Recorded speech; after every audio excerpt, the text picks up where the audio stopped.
Hey everyone, I'm working to hit 1,000 subscribers, and I need your help to get there. If you enjoy the content, please hit that subscribe button right now. The football world stopped dead in its tracks. Sunday afternoon when CBS cameras captured what nobody expected to see. Cleveland Browns rookie quarterback Shedeur Sanders and star wide receiver Jeudy locked in an absolutely explosive, jaw-dropping confrontation right there on the sideline for millions of viewers to witness. This wasn't your typical frustration after a missed play. This was raw, unfiltered emotion boiling over in the most public way imaginable, and the entire NFL community is still trying to process what it means for a Browns franchise that's already hanging by a thread at 3 wins and 9 losses. The cold winds whipping off Lake Erie on Sunday felt colder than usual, and it wasn't just because the San Francisco 49ers absolutely demolished Cleveland with a dominant 26-8 beatdown. No, the real chill came from watching what appeared to be the Browns sideline imploding in real time, right before our eyes, with their rookie quarterback and supposed number 1 receiver going at each other like bitter enemies rather than teammates trying to salvage a lost season. The optics were catastrophic. The timing couldn't have been worse. And the questions it raised about this dysfunctional organization are ones that demand immediate answers. Let's set the scene properly because context matters tremendously here. This confrontation didn't happen in a vacuum. It occurred at the start of the fourth quarter, moments after Sanders had narrowly overthrown Jeudy on a deep ball that would have completely changed the entire energy inside that stadium had it been completed. We're talking about a throw that could have flipped momentum, given the home crowd something to cheer about, and provided a spark for an offense that has been utterly lifeless for most of the season. Instead, the ball sailed just beyond Jeudy's outstretched fingertips. Another missed opportunity in a season absolutely defined by missed opportunities. Jeudy came off the field visibly frustrated, shaking his head, the body language screaming disappointment and exasperation. You could see it written all over his face. This wasn't just about one throw. This was about weeks of accumulated frustration, about an offense that can't seem to find any rhythm whatsoever. About a receiver who went from a Pro Bowl season with 90 catches and over 1,200 yards just last year to being on pace for the absolute worst statistical season of his entire career. Minutes later, while the two were huddled over a sideline tablet presumably reviewing the play, things escalated dramatically and undeniably. The cameras caught everything, and I mean everything.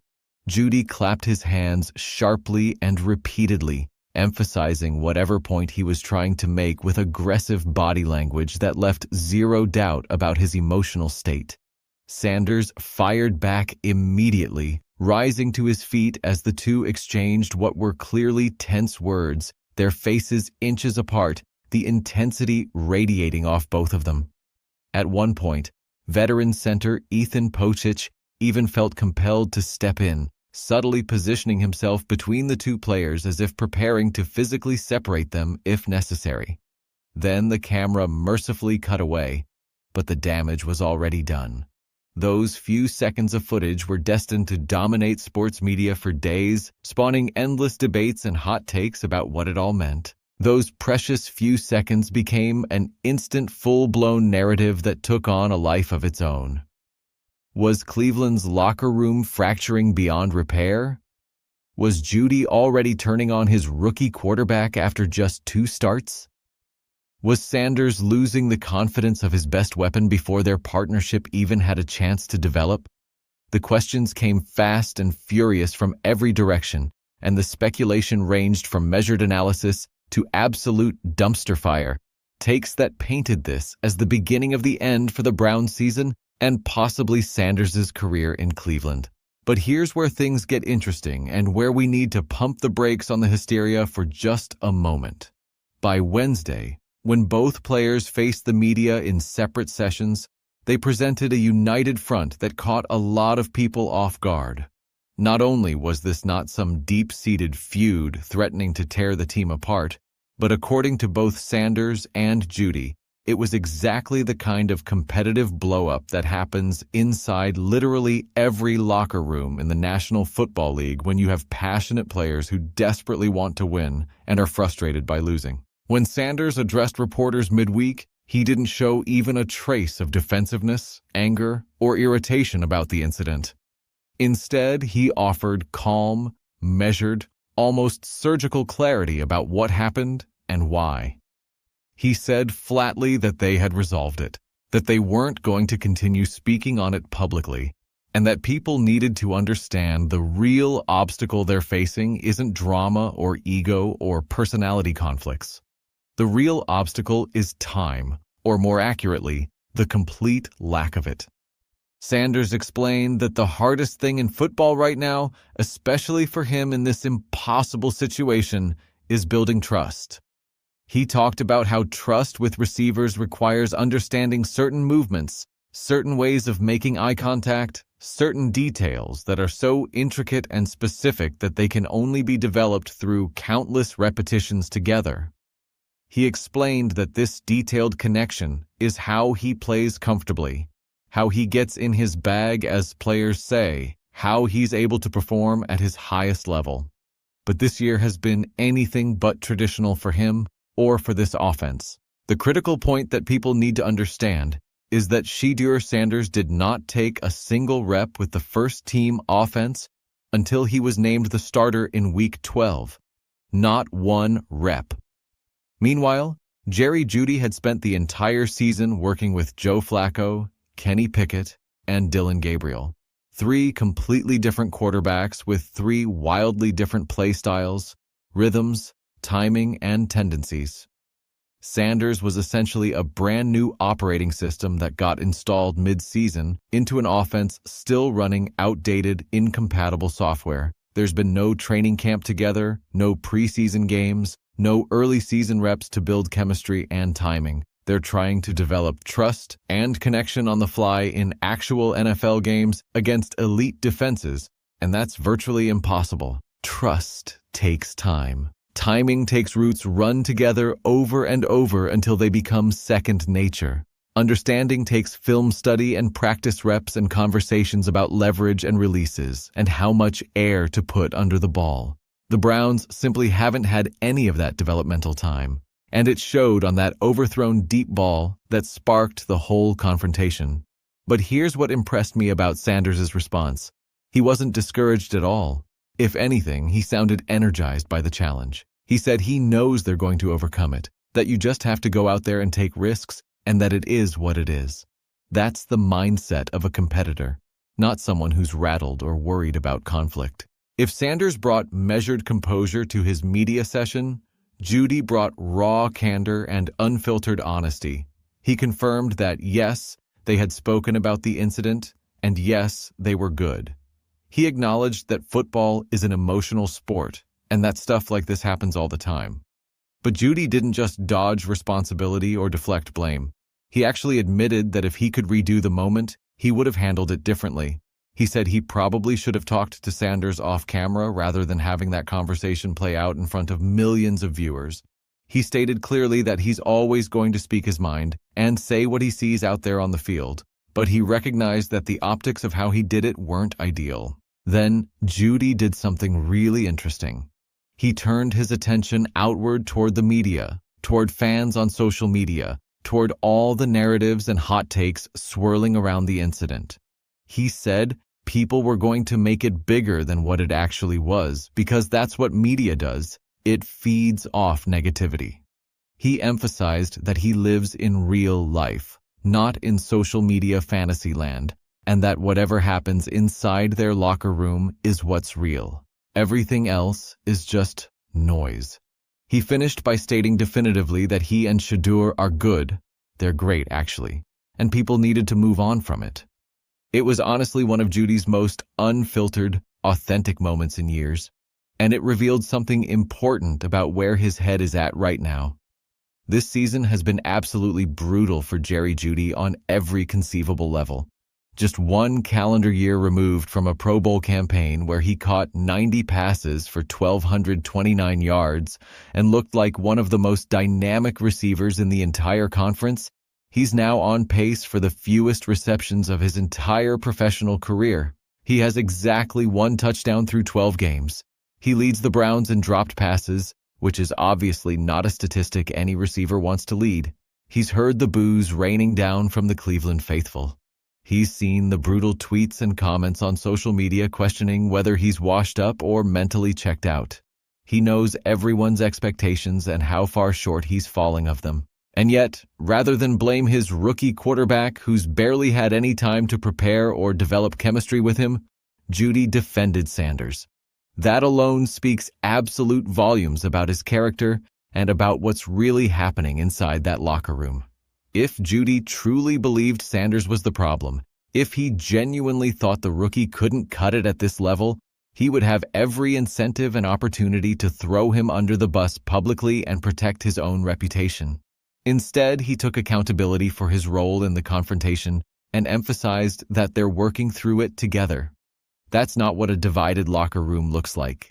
That's what competitors who care about winning look like. Head coach Kevin Stefanski, whose own job security has become an entire season-long storyline by itself, didn't seem remotely concerned when reporters asked him about the incident. He offered the standard coach speak about football being an emotional sport and families sometimes having disagreements, but his overall tone suggested he viewed this as completely normal and not indicative of any deeper problems. Stefanski emphasized that the situation had been addressed internally and wasn't something keeping him up at night. To his perspective, what happened on that sideline wasn't a crack in the foundation of his team. It was actually a symptom of how desperately this roster, even sitting at 3-9 with the season essentially over, still wants to win games. In a strange way, Stefanski might actually be right about that interpretation. Think about it logically for a moment. If you have a sideline without any arguments, without any visible passion or fire or competitiveness, then what you really have is a team that has already completely quit on the season. Players who don't care anymore don't get heated with each other over missed throws or blown routes. They just go through the motions, collect their paychecks, and start thinking about vacation plans. The fact that Sanders and Jeudy cared enough to have that confrontation, uncomfortable as it was to witness, actually suggests the opposite of what people initially assumed. It suggests they're both still fighting, still demanding more from each other and from this offense. But the most revealing part of Sanders' entire post-game press conference wasn't even about the sideline confrontation at all. It was about his broader philosophy on what it takes to build a functional NFL offense. Sanders said this team isn't going to be a microwave thing, that it takes time to develop chemistry with everybody and get on the same page with receivers. A microwave offense, instant results, plug-and-play success. That's exactly what Cleveland has desperately tried to create for years now through constant quick fixes, quick coordinator changes, quick quarterback changes, and quick inevitable collapses when nothing works. But Sanders is fundamentally refusing to participate in that doomed cycle. He's talking about process, connection, consistency, and repetitions. These are all things the Browns organization has not given a rookie quarterback in literally decades. Sunday's blowout loss to San Francisco was only Shedeur Sanders' second career NFL start, his second. He finished 16 of 25 for 149 yards, 1 touchdown, and took 3 sacks. It wasn't a spectacular performance that had people comparing him to Patrick Mahomes. It also wasn't a disastrous outing that suggested he has no business being on an NFL field. It was simply the performance of a rookie quarterback trying desperately to find his footing in an offense that's barely functional and with receivers he's had almost no time to build timing with. Jeudy finished with 3 catches for 26 yards. Again, not spectacular, not disastrous, just the output of a receiver trapped in an offensive system that still can't figure out how to breathe properly. But that moment between them, the argument, the visible tension, the confrontation that played out for everyone to see was actually spectacular in its symbolism when you really think about it. It represented 2 competitors demanding more from each other than the scoreboard was reflecting. It was frustration born specifically from expectation rather than apathy. It was pressure boiling over precisely because both men know deep down that this offense should be significantly better than it's performed. And perhaps most importantly, for the future of this partnership, it was already completely handled and resolved within days. No lingering animosity, no passive-aggressive comments to reporters, no anonymous sources leaking dirt to media members. Just two professionals who had a heated moment and then moved past it like adults. Now let's address the elephant in the room that nobody wants to talk about directly. Where was all this passionate sideline energy from Jeudy when Dillon Gabriel was the starting quarterback? That's the question that Cleveland fans are asking and that national media should be investigating more thoroughly. For weeks, Gabriel was out there throwing hospital balls, short-arming throws, missing open receivers by 5 yards, and generally looking completely overmatched by NFL speed and complexity. Jeudy caught passes in the dirt, ran routes that went nowhere, and watched his statistical production crater to career-worst levels. And during all of that, we never once saw him clapping aggressively in Gabriel's face or having heated tablet sessions on the sideline. The energy was completely different. So why is it different now with Sanders? Why does Jeudy suddenly feel comfortable or compelled to show that kind of emotion and demand that level of accountability from his quarterback when Sanders has barely had 2 full weeks as the starter? Some people, and you know who you are suggesting this is evidence that Jeudy is actually working with Stefanski to sabotage Sanders, to create artificial controversy and drama that undermines the rookie's confidence and gives the coaching staff an excuse if things continue to go poorly. That might sound like conspiracy theory territory, but when you look at the pattern of how this organization has operated all season, it's not as far-fetched as it initially seems. Think about everything we know. Sanders didn't get first-team reps until being named starter. The offensive lineman who spoke publicly about that injustice mysteriously got injured and benched immediately afterward. Stefanski has consistently made excuses for Sanders' performance rather than taking accountability for the offensive system's failures. And now, we have Jeudy showing animated frustration with Sanders that he never displayed with previous quarterbacks who were objectively worse. The optics create a pattern that's deeply concerning if you're someone who wants to see Sanders succeed in Cleveland. However, we also have to consider the alternative explanation that's more charitable to everyone involved. Maybe Jeudy didn't feel comfortable showing that emotion with Gabriel because Gabriel was a veteran who'd been around the league and established himself, even if his performance in Cleveland was subpar. Maybe Jeudy sees more potential in Sanders and therefore has higher expectations and feels more invested in making this partnership work. Maybe the sideline confrontation was actually Jeudy trying to coach Sanders up in real time, explaining what he saw on the route and how the timing needs to work, and the cameras just caught it at the worst possible moment when emotions were running highest. The truth probably lives somewhere in the complicated middle ground between sabotage and completely innocent competitive fire. What we know for certain is that Sanders will start again this Sunday against the Tennessee Titans. Jeudy will line up wide expecting the ball and demanding targets, and every single practice rep between now and kickoff will either strengthen or further strain the fragile chemistry they're desperately trying to build in the most adverse circumstances imaginable. The pressure is immense, the margin for error is non-existent, and the entire football world will be watching to see if that sideline blow-up was the beginning of something productive or the first crack in a relationship that never had a chance. But here's what gives me some hope, and it's something analysts and critics keep overlooking.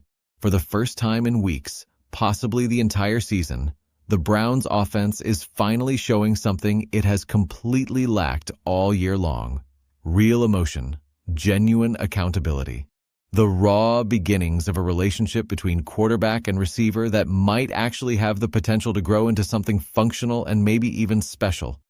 This wasn't manufactured drama for cameras or passive-aggressive nonsense.